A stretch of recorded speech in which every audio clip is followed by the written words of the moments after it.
Ok. Hola, ¿qué tal? Muy buenas tardes para todos los que se están conectando ahorita en este ciclo de charlas del Grupo Astronomía, charlas bicentenarias, que hemos decidido llamarlo. Esta serie de charlas tiene un enfoque de poder difundir más los campos de investigación de la astronomía, ser un poco más, un poco más directo en exactamente los métodos de investigación o de repente un poco más eh, completo, se podría decir. Así que, bueno, hoy día tenemos a una invitada especial, ella es Carla Arce, más conocida como Astro Carla en redes sociales.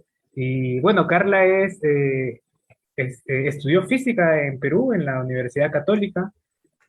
Posteriormente hizo una maestría en España y actualmente se encuentra realizando su doctorado en Chile, en la Universidad de Chile, y al mismo tiempo está trabajando para la ESO.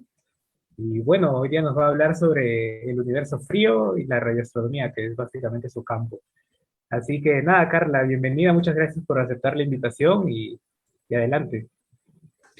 No, muchas gracias a ti, Sergio, y al Grupo de Astronomía de la Uni por haberme invitado. Más que contenta de estar acá para hablarles un poco acerca de este fascinante mundo de la radioastronomía, que es a lo que me dedico. Y efectivamente, como dijo Sergio, el título de mi charla es Estudiando el universo frío, la radioastronomía. Y puse frío ahí entre comillas y les voy a explicar más adelante por qué. Entonces, muy brevemente, antes de empezar la charla, quisiera hablar un poquito acerca de mí, ¿no? Para que conozcan a la persona que les está dando la charla. Bueno, aunque Sergio ya lo comentó, ¿no? Yo soy licenciada en física por la Pontificia Universidad Católica del Perú, luego hice un máster en astrofísica en la Universidad de La Laguna en España, Instituto de Astrofísica de Canarias, y ahora hago un doctorado, último año, en teoría, en la Universidad de Chile. Actualmente soy astrónoma tesista en la ESO, el Observatorio Europeo Austral, y también soy divulgadora científica desde hace un año en las plataformas AstroCarla, que están, bueno, la principal está en Instagram, pero también estoy en TikTok y de vez en cuando también comento cosas en Twitter. Así que cualquier cosa pueden contactarme por ahí. Entonces, antes de empezar a hablar acerca de la radioastronomía y todo lo que conlleva la radioastronomía, quiero definir muy brevemente qué cosa es la astrofísica, así de una manera muy breve, muy sintetizada. La astrofísica es básicamente el estudio del universo, ¿no? El estudio del universo desde su origen hasta ciertas predicciones de cómo podría llegar a ser su final, si es que hay final, y también estudiar todo lo que está contenido en el universo, ¿no?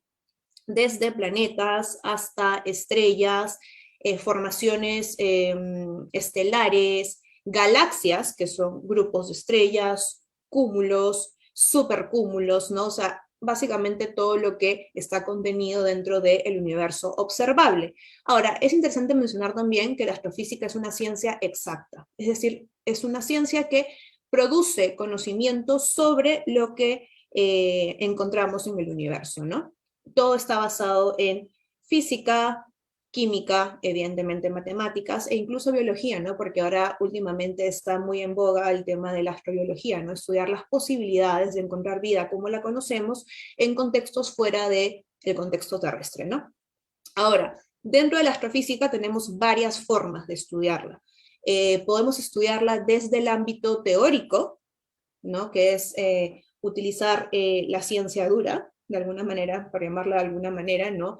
Ecuaciones, propuestas, hipótesis que luego van a ser avaladas con la experimentación, con la observación, y para eso usamos la astronomía observacional, que básicamente es usar telescopios en las distintas frecuencias del espectro para poder ver que coincida con las propuestas teóricas. Ahora, también se utiliza bastante, y creo que esto es indistinto a si uno es astrónomo teórico u observacional, es el tema de la astronomía computacional, ¿no?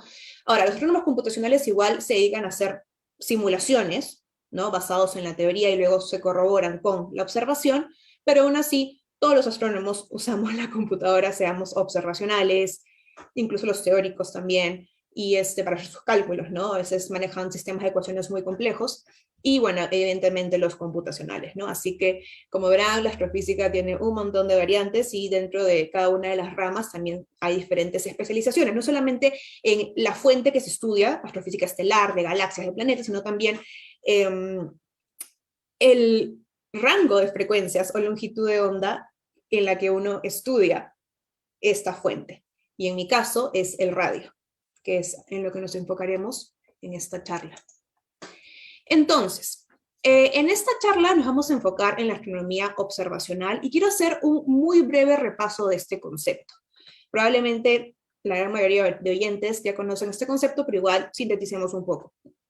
Al igual que nuestros ojos, los telescopios ópticos recolectan la luz visible que proviene de los cuerpos del universo. Sin embargo, existe todo un espectro de luz invisible a nuestros ojos, pero que proporciona una información completa sobre las fuentes que se estudian. Y es a esto a lo que se conoce como el espectro electromagnético.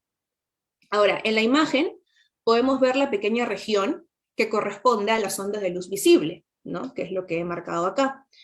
Y esta es la región que podemos observar los humanos. Pero existen ondas de mayor longitud que corresponden a la región de las ondas de radio, ¿no? Su longitud va disminuyendo a medida que pasamos por el infrarrojo, por el visible, por el ultravioleta, hasta llegar a los rayos X y los rayos gamma, que son las ondas de luz más energéticas del universo, ¿no? Dependiendo de la región del espectro que se quiera observar, se utilizan distintos instrumentos, como podemos ver en la imagen.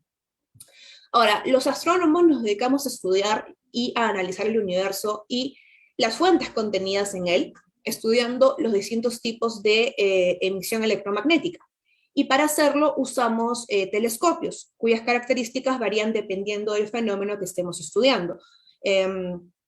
Por ejemplo, para las ondas de radio se utilizan los radiotelescopios, ¿no? Con ellos se observa el universo a bajas energías y se hacen estudios, por ejemplo, de cosmología, astrofísica de galaxias, astrofísica de agujeros negros, plasma astrofísico, entre otras cosas, ¿no? Luego, para la región infrarrojo, la región del visible u óptico, se utilizan los conocidos telescopios ópticos. Con ellos se pueden estudiar galaxias, estrellas, planetas, cuerpos menores del sistema solar, entre muchas otras cosas.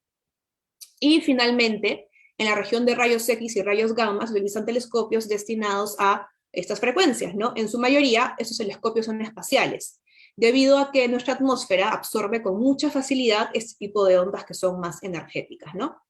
Lo que sí es importante resaltar es que estudiar el universo en todas las regiones del espectro es de suma importancia, ya que cada región ofrece información única sobre la fuente estudiada. Pero como ya les comenté, en esta charla nos vamos a enfocar en la parte observacional de una región en particular del espectro, que es la región del radio. Entonces, la radioastronomía es el estudio de las emisiones de radio naturales provenientes de fuentes celestes, ¿no? En el rango de radiofrecuencias podemos definir dos variables características: la opacidad atmosférica y el ruido cuántico en los amplificadores de los radiotelescopios, es decir, una característica que depende de la misma atmósfera de un fenómeno natural y una característica que depende de la instrumentación, del ruido cuántico en los amplificadores. Juntando ambas características, la natural y la instrumental, ambas colocan el límite en la astronomía de radio, y bueno, entre la astronomía de radio y la del infrarrojo lejano a la frecuencia de 1 terahertz, ¿no? Que es una longitud de onda de aproximadamente 0.3 milímetros. Pero ahora, ¿cuál es el límite inferior? Para empezar, hay que entender que la ionosfera de la Tierra establece un límite de baja frecuencia para la radioastronomía terrestre, ya que esta refleja las ondas de radio provenientes del espacio que tienen frecuencias por debajo de los 10 MHz, ¿no? O más o menos unos 30 metros de longitud de onda, ¿no? Y el medio interestelar ionizado de nuestra propia galaxia, de hecho, absorbe señales de radio extragalácticas que están por debajo de los 2 MHz. Aún así, con estas limitaciones naturales, la banda de radio es muy amplia, logarítmicamente hablando. Abarca 5 décadas, que van desde los 10 MHz hasta 1 terahertz.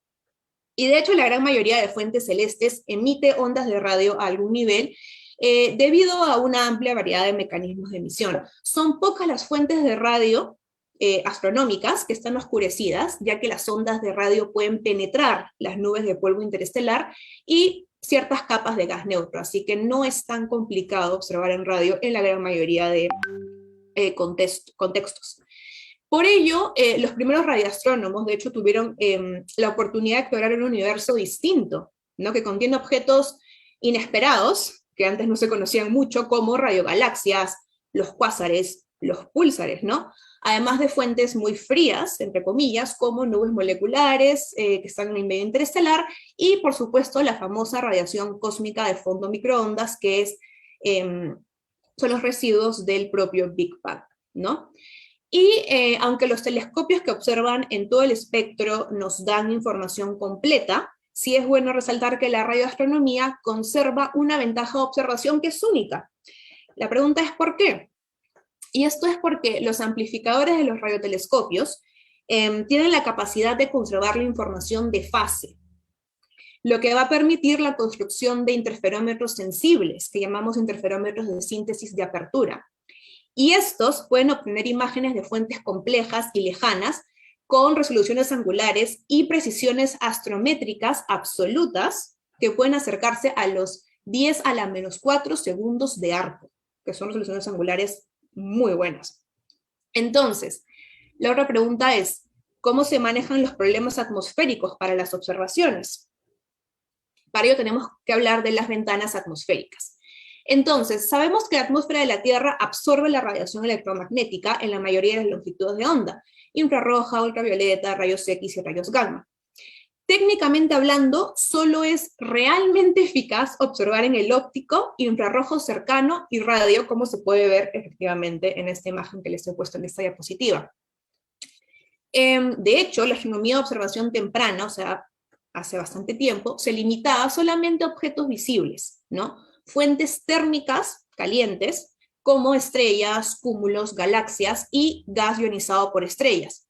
O también a objetos más fríos que brillan por la luz de las estrellas reflejada en ellos, ¿no? Como por ejemplo planetas y lunas, que también abarca la observación óptica, ¿no?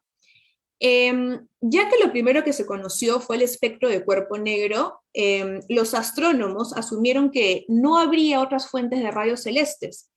Por ello, no lograron desarrollar la radioastronomía hasta que en 1932 se descubrieron accidentalmente fuertes emisiones de radio provenientes de nuestra galaxia, ¿no? Así que al inicio todo era óptico y más o menos a poco entrado el siglo XX ya empezamos con la radioastronomía oficialmente, ¿no?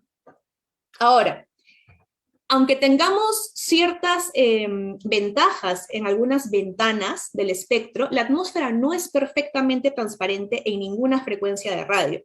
De hecho, como es parcialmente absorbente, no solo atenúa la radiación de radio entrante, sino que también emite ruido de radio, que de hecho puede arruinar seriamente la sensibilidad de las observaciones terrestres. Además hay que tener en cuenta que uno de los mayores enemigos de las observaciones en radio es nada más y nada menos que el vapor de agua. ¿Por qué? El índice de refracción del vapor de agua es aproximadamente 20 veces mayor en radio que en el óptico. Por eso se le considera uno de los peores, si no el peor enemigo de la radioastronomía. ¿Qué es lo que sucede? El vapor de agua no se mezcla bien en la atmósfera, por lo que las fluctuaciones en la densidad de columna de vapor de agua a lo largo de la línea de visión van a distorsionar fuertemente la imagen de una fuente de radio puntual. En consecuencia, las fuentes de radio puntuales vistas por los radiotelescopios o los radiointerferómetros que tienen tamaños inferiores a unos pocos kilómetros se van a ver borrosas a partir de los 0.5 arcosegundos de resolución. Mejora un poco cuanto más bajamos la frecuencia de observación, pero aún así ahí hay una desventaja. Pero existen algunos métodos para corregir los efectos más notables de la propagación atmosférica, y esto gracias a la instrumentación que se ha desarrollado en las últimas décadas justamente en el radio. Así que conozcamos un poco más sobre este tema de la instrumentación. Para ello hablemos de los radiotelescopios. Entonces, muchas fuentes descubiertas por radioastrónomos ahora pueden estudiarse en otras bandas de frecuencia, ¿no? Esto gracias a una mejor sensibilidad en los telescopios infrarrojo y ópticos, y gracias a los telescopios espaciales que nos permiten cubrir la zona de las altas energías. Además, como ya les mencioné, la radioastronomía ya no es un campo separado y distinto, ¿no? Sino que es una faceta de lo que conocemos como astronomía multifrecuencia. Pero aún así, como también ya les comenté, la banda de radio conserva características astronómicas y técnicas que son únicas.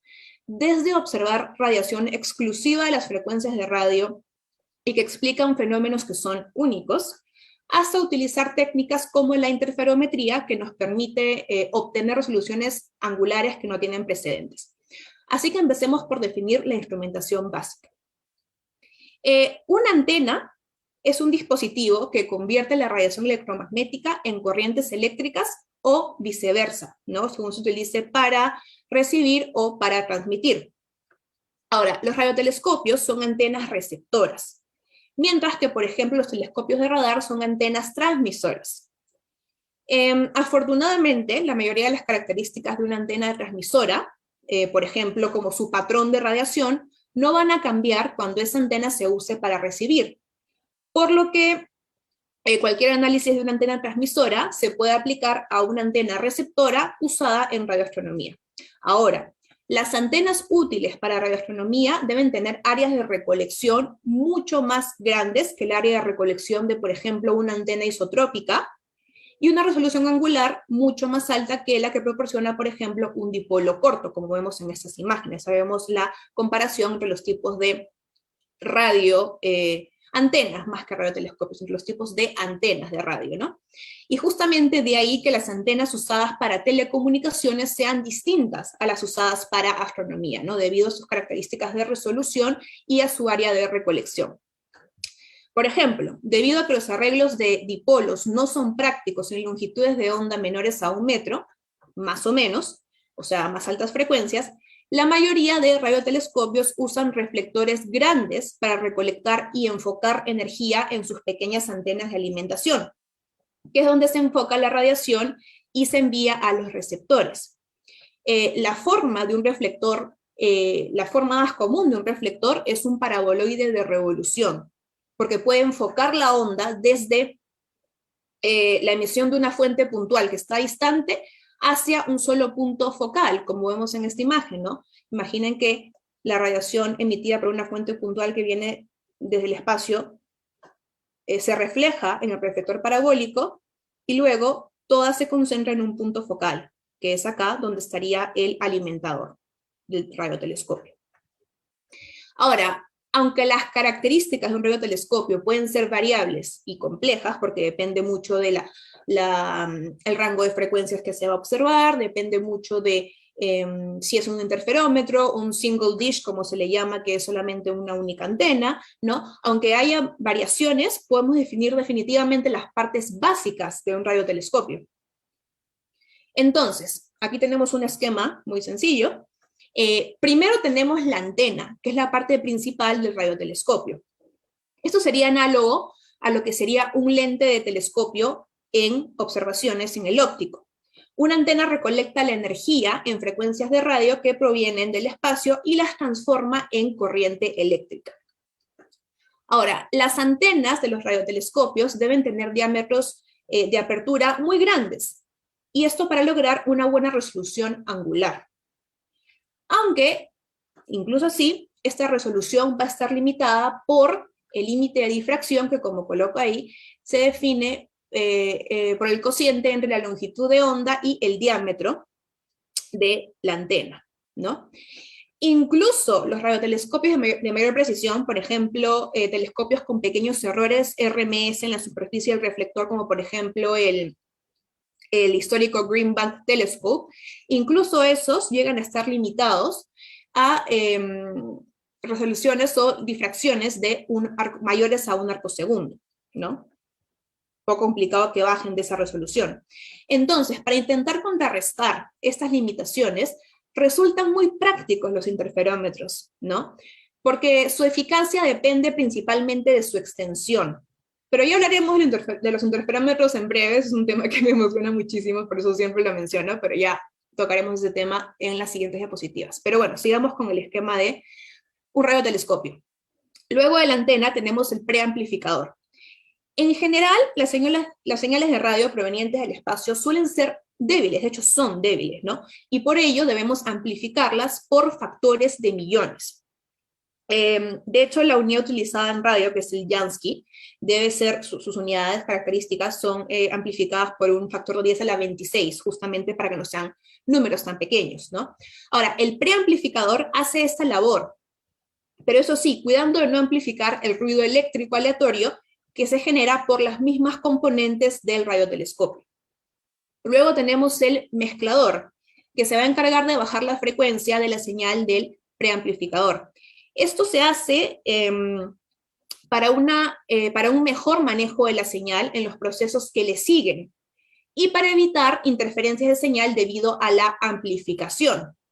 Para eso también, como vemos en la imagen, nos apoyamos en el oscilador, ¿no? Que produce una señal que se inyecta en el mezclador para bajar la frecuencia de la señal de entrada.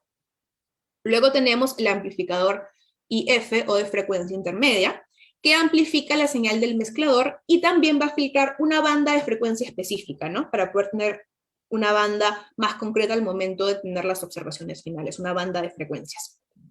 Luego tenemos el conversor DC, que convierte la señal de entrada a una corriente DC para poder ser capaces de medir un voltaje de manera objetiva y por ende una intensidad. Luego esta señal DC o esta corriente DC se amplifica intentando restarle la contribución del ruido generado por la instrumentación. Y finalmente tenemos el registro de la señal en el recorder, que nos permite observar los primeros resultados. Por ejemplo, hacer gráficos de intensidad versus tiempo, ¿no? Como pueden ver en este esquema, que es la parte básica de un radiotelescopio, hay bastante electrónica y procesamiento de señales involucrado en todo esto.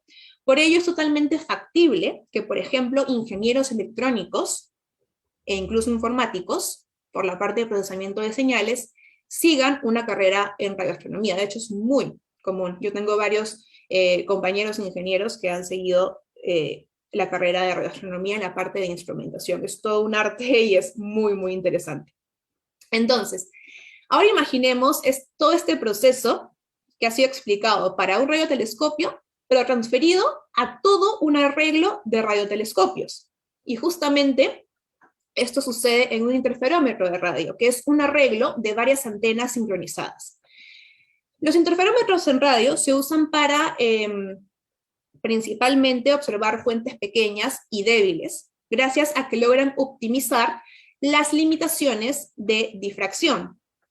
De hecho, resulta muy paradójico que las resoluciones angulares más finas del espectro electromagnético se obtengan justamente en el extremo de longitud de onda larga, que es el extremo del radio. Aquí obtenemos las mejores resoluciones angulares en astronomía. Ahora, en cuanto al mecanismo básico del interferómetro, para obtener imágenes precisas de fuentes débiles o fuentes extendidas, no puntuales, con un radiotelescopio o un interferómetro hace falta, uno, amplificadores coherentes, que son los que preservan la fase de la señal. Esto permite que la señal de cada telescopio se amplifique antes de dividirse y combinarse con las señales de los demás telescopios que están en el arreglo. Ahora, la temperatura de ruido mínima posible de un receptor coherente está limitada por el ruido cuántico. Y el ruido cuántico es proporcional a la frecuencia, por lo que los mejores amplificadores coherentes en frecuencias de luz visible tienen temperaturas de ruido altísimas. Por ende, la interferometría en radio es muchísimo más eficaz, ¿no? Por eso digo que tiene ventajas únicas. Luego, segundo, otra cosa que se necesita es una larga base, es decir, una buena separación entre cada radiotelescopio. La distancia de base entre antenas va a ser proporcional al diámetro efectivo del interferómetro. Básicamente, cuanto más grande sea la base, mejor resolución se consigue. Por ello, los interferómetros de radio proporcionan una sensibilidad, una fidelidad de imagen, una resolución angular y una precisión de posición absoluta que son incomparables con telescopios de otras partes del espectro electromagnético. Ahora, ¿cuáles son sus ventajas? Los interferómetros son capaces de producir astrometría, extremadamente precisa, ya que las posiciones interferométricas dependen de los retrasos de tiempo de medición entre los telescopios, más que de los errores mecánicos de puntería de los mismos telescopios. Y los relojes son muy precisos, son más precisos que la misma mecánica, por eso tenemos una ventaja en el caso de los interferómetros, ¿no? Otra característica interesante es que en radioastronomía medimos la frecuencia directamente, no la longitud de onda, al menos no en gran parte del rango, como lo hacemos o cómo se hace en el óptico, ¿no? O el rango de energía, como se hace en rayos X, lo cual nos resulta instrumentalmente más preciso. Es instrumentalmente más preciso medir una banda de frecuencia que medir una banda de longitud de onda. Esa es otra ventaja en la radioastronomía. Y definitivamente creo que la mejor demostración del poder de un interferómetro en radio es el EHT, que son las siglas en inglés por Event Horizon Telescope, que hizo la observación del agujero negro en la galaxia M87. El EHT consta de 19 radioobservatorios ubicados en distintos continentes, como podemos ver en la imagen, conectados y sincronizados para apuntar a una fuente en común. Al estar tan separados entre sí, son capaces de usar la técnica de interferometría de muy larga base, o VLBI por sus siglas en inglés. Al combinar toda la red de observatorios, se obtiene el equivalente a formar una sola antena virtual de aproximadamente el tamaño de la Tierra, ¿no? Algo que lógicamente no sería viable estructuralmente hablando, ¿no? La resolución angular del EHT alcanzó los 20 microarcosegundos. A modo de comparación, ALMA, uno de los mejores interferómetros de radio en el mundo en la actualidad, alcanza resoluciones de decenas de miliarcosegundos. O sea, estamos hablando de una capacidad de resolución 1000 veces mayor, ¿no? Y gracias a esto, en 2019 se reveló la primera imagen del horizonte de eventos de un agujero negro de 6.500 millones de masas solares en el centro de la galaxia M87, y que se encuentra a unos 50-55 millones de años luz de la Tierra. O sea, definitivamente la técnica de interferometría en radio es, al menos en mi opinión, de los avances tecnológicos y científicos más importantes del último siglo, ¿no? Sino de toda la historia de la astronomía, porque nos ha traído observaciones sin precedentes.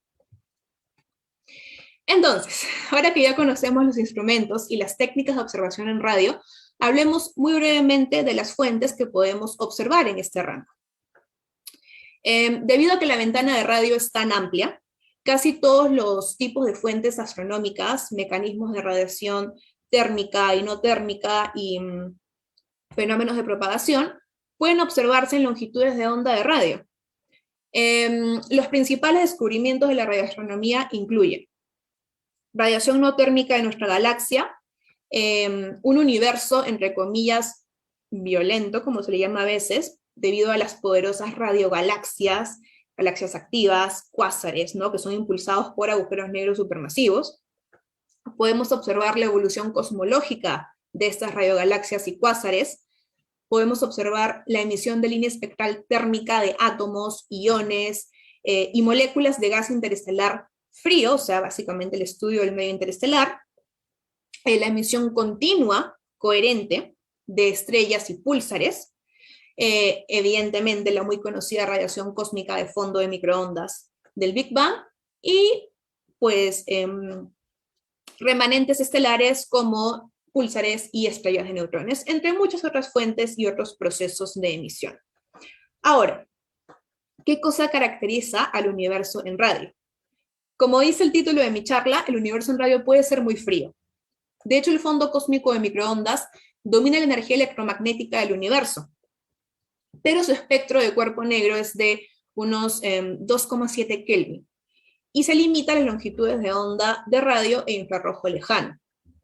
De hecho, los gases interestelares fríos emiten líneas espectrales también en longitudes de onda de radio. Y por esto se suele caracterizar el radio como la parte fría del universo. Pero, aunque en el título de esta charla puse estudiando el universo frío, el frío estaba entre comillas, ya que para decir esto se apela también a la baja frecuencia del radio, para tildarlo como poco energético o de bajas temperaturas. Pero en radio también se pueden estudiar fenómenos explosivos y de altísima energía. Por ejemplo, radiogalaxias, cuásares, supernovas, púlsares, entre muchas otras cosas más. Ahora, también es interesante mencionar que el radio se utiliza para estudiar fuentes cosmológicamente distantes. La mayoría de las fuentes de radio continuas son extragalácticas y han evolucionado con tanta fuerza a lo largo del tiempo que la mayoría se ven en tiempos retrospectivos, ¿no? Incluso comparables con la del universo. Entonces, el radio también nos ha permitido observar fuentes muy antiguas, ¿no? Ahora, aunque varias fuentes en radio pueden ser energéticamente insignificantes, estas siguen la mayoría de los fenómenos que son detectables en otras porciones del espectro electromagnético. Y los radiotelescopios que usamos en la actualidad son lo suficientemente sensibles como para detectarlos. Entonces, algo que no se habla mucho en las charlas de difusión sobre la radioastronomía, pero que yo creo que es importante mencionar, es que también se pueden estudiar los campos magnéticos. De hecho, uno de los mecanismos más utilizados son las observaciones de la emisión de polvo polarizada.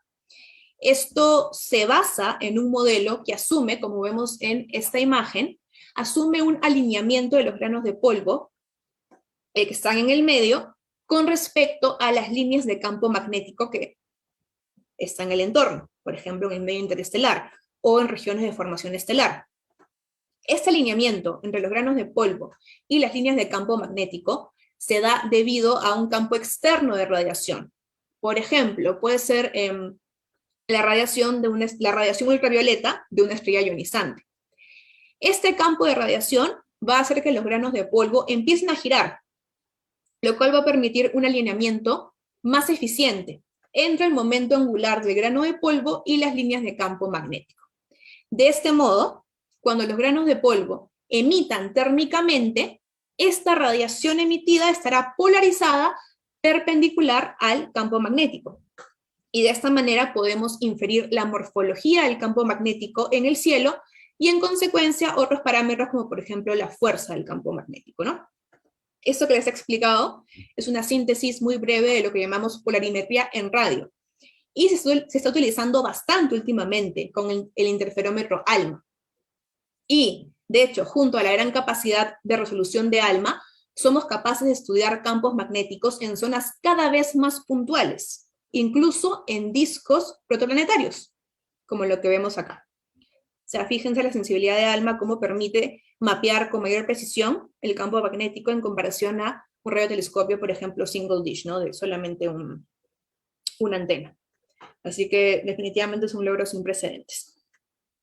Entonces, ahora que les he contado toda la teoría acerca de radioastronomía, radiotelescopios, técnicas de observación, quería contarles acerca de lo que hacemos en la práctica los radioastrónomos, así que quería hablarles un poco acerca de mi trabajo.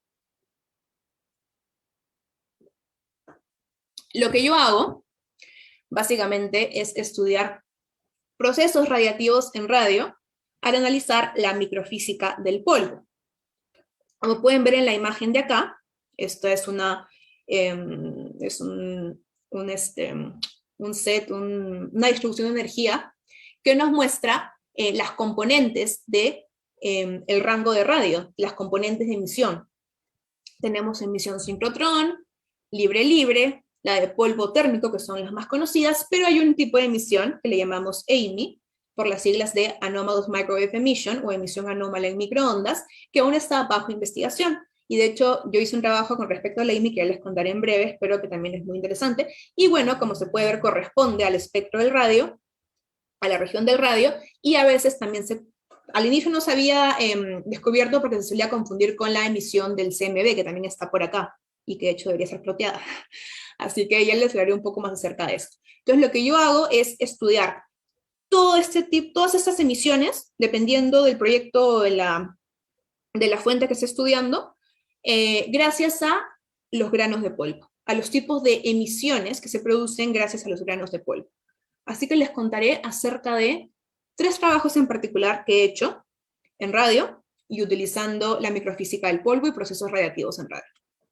El primero está enfocado en el medio interestelar. Lo que hice fue utilizar datos del Cosmic Background Imager 2, que es un pequeño interferómetro ubicado en Chile. Y lo que hicimos fue estudiar datos de la región de fotodisociación de la nube Rho-Ophiuchi. PDR son las siglas en inglés de región de fotodisociación. ¿Por qué hicimos esto?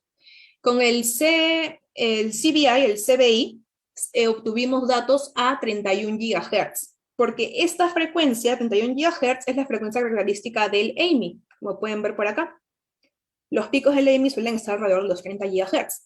Entonces, a esta frecuencia pudimos mapear lo que nosotros propusimos como AMI, les explicaré un poco más acerca de esto, a una resolución angular muy buena. ¿Por qué? Porque el AMI históricamente ha sido estudiado a resoluciones de grados. Y estas observaciones fueron de las primeras en resoluciones de arcominutos, específicamente 4.5 arcominutos. Esto nos permitió trazar las variaciones de la emisión a 31 GHz y nos permitió ver específicamente dónde estaba la mayor intensidad de emisión a 31 GHz. Y lo interesante, les explico un poco, esta es la nube Rho-Ophiuchi, que bueno, esta es una imagen obtenida con otro telescopio, ¿no? Lo que ven acá es esta porción de acá, esta es mi observación, o sea, los contornos son de observación en radio, y lo que ven atrás son observaciones en el infrarrojo, distintos colores, WISE, IRAC y Spitzer. Y lo interesante, acá hay 3 estrellas, esta es la estrella ionizante HD 147889, y lo interesante es que esta región de acá es una región que es una región H2, donde hubiéramos esperado, acá y acá, donde hay mayor radiación de esas estrellas, hubiéramos esperado que haya más granos rotantes, ¿no? Porque la base del AMI es que está producido por spinning dust, o granos rotantes, ¿no? Que giran a cierta frecuencia debido a un campo de radiación y que emiten a más o menos 30, 40, 50 GHz este tipo de emisión en radio. Es interesante ver que aquí y aquí no está el pico de la emisión, está aquí. Está aquí justamente donde hay una transición entre las bandas infrarrojas y justamente en la región de fotodisociación. ¿Qué hicimos nosotros en este paper que fue publicado el año pasado? Tratamos de ver si había una correlación entre la emisión a 31 GHz y la densidad de columna de polvo en el área. Específicamente, una densidad de columna que trazaba un tipo de grano, que son los, siempre se me complica porque es un nombre larguísimo, Polycyclic Aromatic hidrocarburos policíclicos aromáticos, ¿no? Que se ha asociado bastante a la emisión AMI. Entonces lo que hicimos fue ver si había una correlación entre las observaciones nuestras y proxies para la densidad de polvo y pHs, y efectivamente encontramos una correlación. Entonces lo que concluimos con este estudio es que es necesario observar el spinning dust, la emisión del spinning dust y por consiguiente AMI a resoluciones angulares mucho mayores. ¿Por qué? Porque efectivamente el AMI no va a depender solamente del campo de radiación de la estrella cercana, depende de muchas otras cosas, depende de la astroquímica del medio, depende de las características de los granos de polvo, depende incluso de su momentum magnético. Entonces hay muchas cosas aquí por averiguar, y siendo así, el AMI, que es esta región de acá, sabemos que existe, pero aún no sabemos con exacta precisión cómo se origina, qué es lo exacto que lo origina. Al principio pensábamos que era un campo de radiación, vemos que no es necesariamente así, sino esperaríamos que aquí y aquí estén los picos de emisión, y no, está aquí. Entonces fue un trabajo muy interesante, y fue de hecho el primer trabajo que hice en el doctorado. Bueno, esto en cuanto al medio interestelar. Luego trabajé en un tema que a mí me fascina bastante y que me gustó mucho, que es justamente el tema de la polarimetría en radio. Esta vez enfocado en una región de formación estelar. Para ese trabajo utilizamos datos de ALMA, ahora sí el interferómetro ALMA, en banda 6, unos 230 GHz. ¿Y qué hicimos? Obtuvimos datos de emisión de polvo polarizada, que es lo que les expliqué diapositivas atrás, ¿no? Estos granos de polvo que se ligan con las líneas de campo magnético, y al emitir térmicamente podemos obtener la morfología del campo magnético. Estudiamos específicamente la región de formación estelar W43MM1, que es esta de acá. Estudiamos todo esto de acá, ¿no?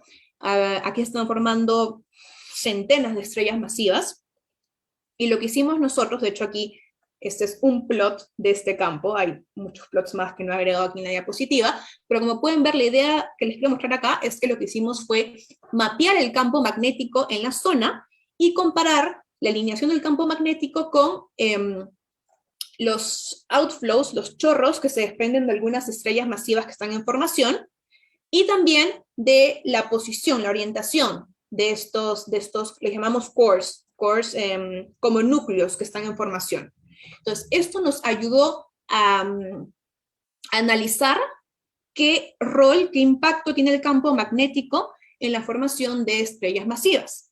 Y encontramos que dependiendo de la escala de observación, hay algún tipo de influencia. Lo interesante de este artículo, que también fue publicado el año pasado, es que es uno de los primeros que tiene un número de observaciones, un número de fuentes considerable, y entonces es estadísticamente bueno, porque trabajos pasados tenían solamente una fuente o dos fuentes. Acá tenemos solamente una pequeña porción, teníamos casi 100, un poco de 80 fuentes, ¿no? Entonces nos permitía tener una mejor estadística acerca de el rol del campo magnético en la formación de estrellas masivas. Entonces, nuevamente esto se hizo con microfísica del polvo, ¿no? La emisión térmica del polvo polarizada nos permitió estudiar el campo magnético en esta zona y entender cómo afectaba la formación de estrellas masivas. Y finalmente, en lo que estoy trabajando en la actualidad, es en la microfísica del polvo y cómo afecta la formación de planetas. En este caso, nos hemos ido un paso más allá y estamos haciendo un análisis multifrecuencia. Usamos datos de ALMA en distintas bandas, usamos datos del VLA, el Very Large Array, que está en Estados Unidos, que también es un radiotelescopio, interferómetro también, a frecuencias un poco más bajas que las de ALMA, y por ende nos da una mayor información, nos cubre un mayor rango en radio. Y también usamos datos de SPHERE. SPHERE no es radio, SPHERE es emisión en infrarrojo, pero que nos da información acerca de justamente las características del polvo en otras frecuencias, ¿no? Entonces, es un paper ahorita que está en preparación, de hecho espero que podamos submitirlo ya pronto, y lo que hacemos es, ahorita en este paper en específico, estudiar las características morfológicas de un grupo de discos, ese es solamente uno de ellos, se llama DUAR 44, y los estamos comparando en distintas frecuencias. Bueno, acá tenemos banda 6 de ALMA, acá tenemos SPHERE, también tenemos banda 7, pero como lo estoy trabajando no lo he colocado acá, y aquí vemos la comparación en las distintas bandas, ¿no? Estamos estudiando los decrementos de este disco, estamos viendo su morfología, porque esta morfología nos da información acerca de la cinemática que sucede en este disco, ¿no? Esa es una imagen de lo que sería un disco, obviamente representación artística. Entonces, este disco podría tener cierta morfología, puede estar como doblado, puede tener decrementos en la intensidad que nos dan información acerca de su cinemática, qué está pasando con el polvo y en otros casos también con el gas en ese disco. Y eso nos ayuda a entender cómo se van a formar los planetas, ¿no? Porque aún es un misterio, o sea, claro, tenemos discos de polvo, pero ¿qué pasa con esos granos de polvo? O sea, ¿cómo llegan a chocar y formar planetas? ¿No? Aún es una pregunta abierta en astronomía. Así que estudiar la cinemática y morfología de estos discos nos da más información al respecto, así que este va a ser un análisis muy interesante y espero que ya pronto puedan ser publicados los papers por venir. Así que eso. Muchas gracias por su atención y estoy muy contenta de responder todas las dudas que tengan.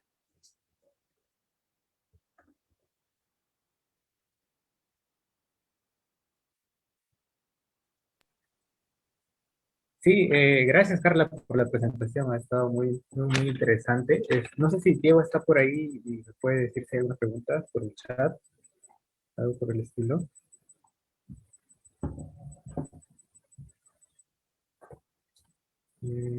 A ver, pero esa última parte sobre lo de la formación de planetas, o sea, vimos en las imágenes es data real o es una simulación de repente? No, estos son datos reales. Son datos reales, ¿no? Ujú. Ok, ok, no, sí, sí. No, no, es muy interesante porque, bueno, es el polvo, pero veo que está relacionado, o sea, formación de planetas, de ahí también, por ahí lo que decías, campos Estrellas, electromagnéticos, creo, sí. o eso de polarimetría, ajá, ajá. Sí, sí, sí, sí, sí. Ok, Sí, sí, es muy déjame ver, no me ha interesante. respondido. Dale, dale.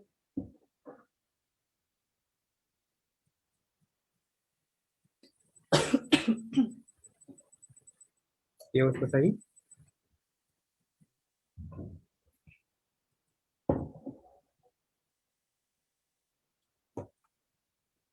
No, justo acá, justo acabo de hacer una pregunta. Oh, ok, ok, de acuerdo. Bueno, parece que lo has dejado bastante claro. Carla. O no se entendió Hola, nada, una de dos. de repente, no sé, pero nada, no, en verdad me ha gustado porque has profundizado más en los métodos y también incluso en la parte esta de donde pueden empezar a trabajar ingenieros y cosas por el estilo, eso me parece muy genial, porque en realidad estos campos de la ciencia ya es una unión de un montón de carreras, ¿no? Ya no es solamente físicos o astrónomos, ¿no? Acá lo veo demasiado, acá en Estados Unidos hay un mix de todos en los campos de investigación, así que así es, ¿no? No, Ujú. me ha gustado, ha estado muy buena. Muchas gracias, más bien. No sé si hay algo más para agregar, Diego.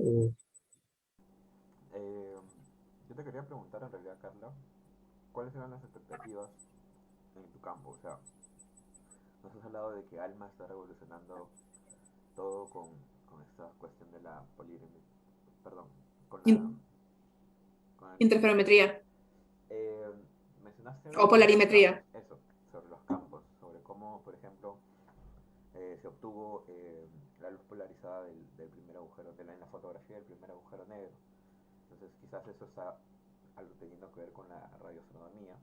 ¿Y cuáles eran los proyectos que están generando expectativas? ¿No? Por ejemplo, el James Webb está generando expectativas en muchos campos, pero que es un telescopio espacial. Pero en cambio de las antenas, de la radioastronomía, ¿hay algo que esté por ahí causando sensaciones? Lo que se viene y lo que cada vez se está trabajando como fuerza es la interferometría de muy larga base, es decir, empezar ya a observar con interferómetros a nivel terrestre. De hecho, por ahí o sea, como se hizo con el EHT, de hecho lo que por ahí también se está mencionando, aunque igual hay que pensarlo bien, es interferometría ya espacial, ¿no? Ya no solamente dentro de la Tierra, sino enviar antenas fuera de la Tierra, cosa que tengamos una base pero gigantesca. Eso sería algo sin precedentes. Evidentemente es complicado, ¿no? O sea, es factible, pero es complicado, habría que pensarlo bien. Así que por ahora el tema sería interferometría a nivel terrestre, ¿no? Entre continentes. Yo creo que eso es lo interesante. Y de hecho se viene el SKA, el Square Kilometer Array, que va a estar en Sudáfrica y Australia, porque ALMA tiene cierto rango de frecuencias, pero por ejemplo el VLA tiene frecuencias más bajas y el SKA, el SKA va a tener frecuencias aún más bajas, entonces eso nos da mayor información de todo el rango y con la sensibilidad y precisión que tiene un interferómetro. Así que yo creo que ese es el futuro de la radioastronomía. Genial, Carla, muchísimas gracias. Yo creo que con esto cierras y Carla, te invitamos a que te quedes con nosotros un momentito para conversar, para amenizar un poco la Claro, noche. sí, por supuesto. Sí, ok. Entonces, con esto terminamos esta charla. Muchas gracias a los que han estado presentes o los que lo vayan a ver más adelante diferido de repente en la página del Grupo Astronomía. Y bueno, nada, tengo entendido que aún falta un par de charlas de repente, o una charla más. Estén atentos y la de Víctor, ajá, la de Víctor. Y ya, que creo que Víctor va a hablar sobre astropartículas.